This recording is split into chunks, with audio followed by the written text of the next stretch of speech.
आज हम एक फ्रेश टॉपिक स्टार्ट करने जा रहे हैं, दैट इज क्वालिटेटिव एनालिसिस, और also we can call it salt analysis. So in this video we are going to cover introduction to qualitative analysis, means what is qualitative analysis, definition we are going to read firstly, and then we'll cover types of radicals कि कितने तरह के radicals होते हैं. तो इस chapter में हम सबसे पहले यही चीज समझने वाले हैं. तो आइए वन बाय वन हम इन चीजों को कवर करते हैं. सबसे पहले हम qualitative analysis and salt analysis के डेफिनेशन को समझते हैं, और हम इस चैप्टर में करते क्या हैं पहले इस बात को भी समझ लेते हैं. यानी कि आप सबसे पहले किसी भी लेबोरेटरी में जाते हो, राइट, और उस लेबोरेटरी में आपको जो वहाँ पे मैन होता है, लेबोरेटरी जो वहाँ पे होते हैं मैन, वो आपको एक सॉल्ट का, है ना, सॉल्ट का एक पॉच देते हैं, एक पुड़िया टाइप से इस तरीके से एक पॉच आपको दे देते हैं. उसके अंदर एक सॉल्ट भरा हो सकता है या एक से अधिक सॉल्ट भरा हो सकता है, मिक्सचर ऑफ सॉल्ट भी हो सकते हैं, सॉल्ट भी हो सकते हैं. तो वो आपको मिल जाता है ना. और उसी सॉल्ट को आपको पता करना है कि कौन सी सॉल्ट उसके अंदर मौजूद है, राइट. तो इसके लिए आपको बहुत सारे टेस्ट करने पड़ेंगे, तब जाकर के पता चल पाएगा कि कौन से सॉल्ट उस पुड़िया के अंदर यानी कि उस पॉच के अंदर है. और इसी सॉल्ट का हम एनालिसिस करेंगे, तभी तो हमें पता चलेगा कि कौन सा सॉल्ट है. इसीलिए हम इस चैप्टर को कहते हैं सॉल्ट एनालिसिस, और we can say qualitative analysis. दोनों ही सेम चीजें हैं. तो आइए यहां पे डेफिनेशन देख लेते हैं. तो salt analysis involves the detection of cation and anions of a salt और mixture of salt. The systematic procedure of qualitative analysis of an inorganic salt involves the following step. कुछ स्टेप्स हैं जिसे आप inorganic salts को identify करने के लिए अगर इन चीज़ों को फॉलो करेंगे तो आप पहचान पाएंगे कि आपको जो पॉच मिला है, जो सॉल्ट आपको मिला है, वो कौन सा सॉल्ट है. सबसे पहले हम यहाँ पे देखेंगे कि इस तरीके से हम स्टडी करने वाले हैं. सबसे पहले हम देखेंगे preliminary test. Okay, then preliminary test में हम लोग यहाँ पे ये चीज़ देखेंगे, physical appearance, that is colour and smell कैसा आता है कोई भी सॉल्ट का. ड्राई हीटिंग टेस्ट देखने वाले हैं. उसके बाद चारकोल कैविटी टेस्ट देखेंगे, फ्लेम टेस्ट देखेंगे, borax bead test, and finally cobalt nitrate charcoal test देखेंगे. तो ये प्रिलिमिनरी टेस्ट करने के बाद हम टेस्ट करेंगे एसिडिक रेडिकल का. एसिडिक रेडिकल कहते किसको हैं अभी हमें ये भी नहीं पता है. हम समझते हैं कि एसिडिक रेडिकल क्या होता है, बट आप अभी फिर स्टेप देख लीजिए कि इन स्टेप्स में हम क्या क्या करने वाले हैं. तो एसिडिक रेडिकल का टेस्ट पहले करेंगे, क्यों करेंगे ये भी मैं बताऊंगा. फिर हम बेसिक रेडिकल का टेस्ट करते हैं. तो पहले तो मुझे ये पता चल जाए सर कि what is acidic radical and what is basic radical, उसके बाद ही तो हम कुछ कर पाएं. तो चलिए उसी चीज़ को हम पता करते हैं सबसे पहले कि what is acidic radical and what is basic radical. तो फर्स्टली हम देखेंगे कि सॉल्ट बनता कैसे है. सबसे पहले तो मुझे ये समझना पड़ेगा कि सॉल्ट बनता कैसे है. ये हमें समझ में आ जाएगा तो आसानी से हमें वो भी समझ में आ जाएगा. तो देखिए, सॉल्ट बनाने के लिए आपको पता है कि एसिड और बेस को जब आप मिला देते हैं तो सॉल्ट प्लस वाटर बन जाता है.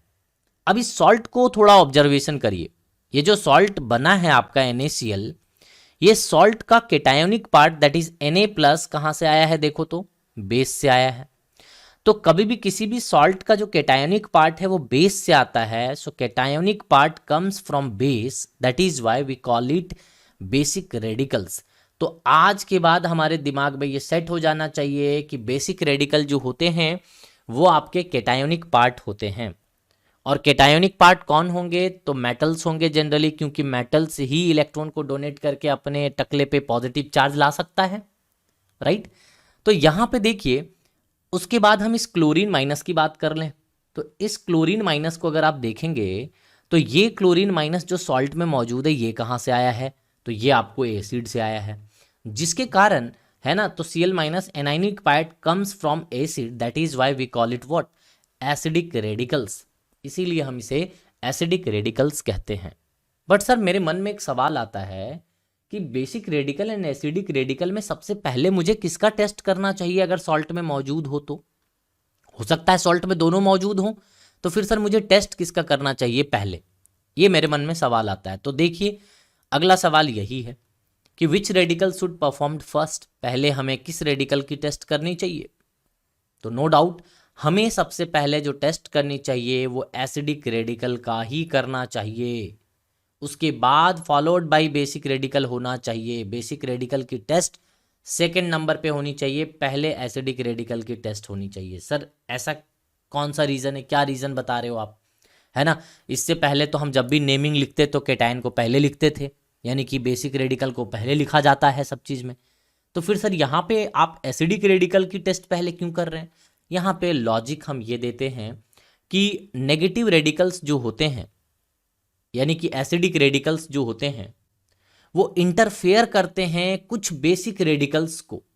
कुछ बेसिक रेडिकल का जब हम टेस्ट करने जाते हैं ना तो उसको इंटरफेयर करता है। इंटरफेयर करने का मतलब है कि जब हम कर रहे हैं कैटायोनिक टेस्ट, यानी कि बेसिक रेडिकल का हम टेस्ट करने जा रहे हैं, पता चला मुझे नेगेटिव रेडिकल का रिजल्ट मिल गया फाइनली, मतलब इंटरफेयर करके वो खुद अपना टेस्ट दे देते हैं। कुछ सॉल्ट ऐसे होते हैं, जैसे कौन कौन से ऐसे रेडिकल्स हैं जो कि ऐसा करते हैं इंटरफेयरिंग का काम, इसको एक नाम ही दे देते हैं, दैट इज इंटरफेयरिंग रेडिकल्स, इनका नाम हो जाता है।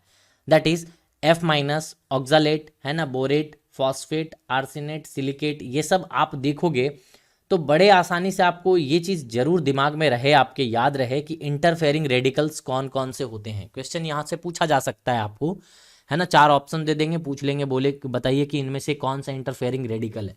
इसीलिए हमें पहले, अगर हम एसिडिक रेडिकल का टेस्ट कर लेंगे तो हमें एसिड मिल जाएगा, साइड हम कर लेंगे, फिल्टर कर लेंगे, फिर उसको, है ना, किसी भी तरीके से उसको आइडेंटिफाई कर लेंगे, तो बच जाएगा हमारा बाद में क्या, कैटायन, और फिर का बाद में कैटायन का आप आराम से टेस्ट करिए, कोई प्रॉब्लम नहीं है। तो इस तरीके से हम इंटरफेयरिंग रेडिकल्स होने के कारण हमें एनायोनिक रेडिकल का पहले टेस्ट करना होता है एंड देन हम बेसिक रेडिकल का टेस्ट करते हैं। होपफुली आपको ये जरूर समझ में आ रहा होगा। नेक्स्ट अपन बात कर लेते हैं क्लासिफिकेशन की। तो क्लासिफिकेशन अगर हम देखें तो एनायोनिक की यहाँ पे classification of anionic is not systematic, not systematic. Comparison किससे है, तो एज दैट ऑफ केटायोनिक, यानी कि केटायन के कंपैरिजन में एनायोनिक की उतनी अच्छी कैटेगरी नहीं की गई है, उतनी अच्छी सिस्टमेटिक अरेंजमेंट नहीं किया गया है। However they are volatile product, यानी कि जो एनायोनिक पार्ट हैं वोलेटाइल प्रोडक्ट देते हैं, फॉर्मेशन मतलब वोलेटाइल प्रोडक्ट फॉर्मेशन टेंडेंसी इनकी होती है with acid. They are classified into 2 class, 2 class में डिवाइड किया जाता है, क्लास 1 और क्लास 2। यहाँ पे क्लास बी, तो ए और बी में इसको हमने डिवाइड कर दिया, क्लास ए और क्लास बी। यहाँ पे क्लास ए वाले जो हैं अफेक्टेड बाय एसिड, मतलब एसिड के साथ में रिएक्शन करके ये प्रोडक्ट बनाएंगे और इनका टेस्ट आएगा, जबकि क्लास बी वाले जो रेडिकल्स होंगे नॉट अफेक्टेड बाय एसिड, यानी कि एसिड से ये लोग रिएक्शन नहीं करेंगे। तो सर फिर कैसे रिजल्ट देंगे ये लोग, तो वही समझना चाहते हैं हम। सबसे पहले हम देखते हैं कि जो एसिड से रिएक्शन करेगा, तो सब ग्रुप 1 एंड सब ग्रुप 2 में हमने क्लास ए को डिवाइड किया है। सब ग्रुप A1 में हमने उसको रखा है जो कि dilute acid and dilute H2SO4 से रिएक्शन करके आपको डिफरेंट डिफरेंट प्रोडक्ट देगा। एंड कॉन्सेंट्रेटेड H2SO4 से, अगर कॉन्सेंट्रेटेड एसिड से अगर रिएक्शन करता है तो वो सब ग्रुप 2 में। तो सब ग्रुप 1 और 2 के रेडिकल्स हमें जरूर याद होने चाहिए। तो देखते हैं पहले। सो यहाँ पे टोटल सब ग्रुप ए में अगर आप रेडिकल्स की बात करेंगे तो रेडिकल्स यहाँ पे आप देखिए टोटल 8 रेडिकल्स हमने आपको यहाँ पे बताया है। नंबर 1 इज कार्बोनेट, बाइकार्बोनेट, है ना, यहाँ पे सल्फाइट, बाईसल्फाइट, सल्फाइड, है ना, ये थायोसल्फेट, एसीटेट एंड नाइट्राइट। तो यहाँ पे आप देख सकते हो बेटा कि किस तरीके से ये दोनों मिल करके जब एसिड के साथ में रिएक्शन कराया तो CO2 गैस दिया, ये दोनों ने H+ आयन के साथ में रिएक्शन करके SO2 गैस दिया, सल्फाइड ने H+ आयन के यानी कि एसिड के साथ में रिएक्शन करके H2S गैस दिया। तो हमें कितने आसानी से रिजल्ट याद हो जा रहे हैं कौन से गैस ये इवॉल्व करेंगे, है ना, क्योंकि इनका बहुत इंपॉर्टेंट रोल होगा रिएक्शंस में आगे चल करके। तो थायोसल्फेट यहाँ पे H+ आयन यानी कि एसिड से रिएक्शन करके टर्बिडिटी यानी कि एक वाइट येलो कलर का टर्बिडिटी, डाउनवर्ड एरो दिखाया है मैंने सल्फर का, और फिर SO2 गैस इवॉल्व होता है। एसीटेट यहाँ पे एसीटेट आयन यहाँ पे आप देख सकते हो, राइट। तो कुछ इस तरीके से, और नाइट्राइट यहाँ पे फाइनली आप देख सकते हो। तो इस तरीके से यहाँ पे कुछ सब ग्रुप 1 में है, और सब ग्रुप 2 में क्लोराइड, ब्रोमाइड, आयोडाइड, फ्लोराइड, है ना। यहाँ पे आ जाएगा नेक्स्ट बोरेट आपका यहाँ पे आ गया, नेक्स्ट ऑक्सालेट, नाइट्रेट, ये सभी रेडिकल्स जो हैं आपके सब ग्रुप 2 में आते हैं, जो कि एसिड से रिएक्शन करते हैं। ओके, नाउ अब हम उन सभी को देखते हैं जो एसिड से रिएक्शन ना करके सिर्फ वोलेटाइल प्रोडक्ट देते हैं, है ना। वोलेटाइल प्रोडक्ट तो ये सभी दे रहे हैं, हालांकि वोलेटाइल का मतलब क्या होता है, गैसेस, है ना, कि जो हीटिंग करने पे गैस दे दे, तो ये सभी तो गैस दे ही रहे हैं, तो वोलेटाइल प्रोडक्ट तो ये लोग दे रहे हैं, बट ये एसिड से रिएक्ट करके दे रहे हैं। बट यहाँ पे ये लोग वोलेटाइल प्रोडक्ट नहीं देंगे। जो सब ग्रुप वाले क्लास 2 वाले जो हैं आप देखेंगे तो इनको हम पीपीटी से पहचानेंगे। कोई भी रिएक्शन जब कराएंगे तो ये पीपीटी देंगे, है ना। तो आइडेंटिफाइड बाय पीपीटी रिएक्शंस, जैसे सब ग्रुप 1 में पीपीटी वाले हैं तो सल्फेट, फॉस्फेट, आर्सेनेट, है ना, आर्सेनाइट, क्रोमेट, ऐसा करके आप यहाँ पे आप देखेंगे तो ये सभी रेडिकल्स आपको सब ग्रुप 1 वाले आपको क्या दे देंगे, पीपीटी देंगे आफ्टर रिएक्शन। सो उससे हम आइडेंटिफाई कर पाएंगे कि ये कौन से रेडिकल्स होंगे। नेक्स्ट अगर बात करें तो ये जो क्लास सब ग्रुप 2 है क्लास बी का, उसमें ये पीपीटी तो देते ही हैं, साथ साथ में रिडॉक्स रिएक्शन भी करते हैं, यानी कि both oxidation and reduction takes place simultaneously. तो यहाँ पे आप देख सकते हैं कुछ ये सभी रेडिकल्स आपको यहाँ पे देखने को मिल जाता है। तो they do not form volatile product. Okay, so PPT और रिडॉक्स रिएक्शन से हम यहाँ पे पहचान करते हैं, क्योंकि इनके वोलेटाइल प्रोडक्ट नहीं आते, जबकि एसिड के साथ में जो रिएक्शन कर रहे थे उनके वोलेटाइल प्रोडक्ट आ रहे थे। होपफुली आपको इंट्रोडक्शन जरूर समझ में आया होगा। क्वालिटेटिव एनालिसिस का हम यहाँ पे स्टार्ट किए हैं। तो इस वीडियो में हम लोग इतना ही रखते हैं, मिलते हैं अगले वीडियो में, तब तक के लिए धन्यवाद। Thank you everyone.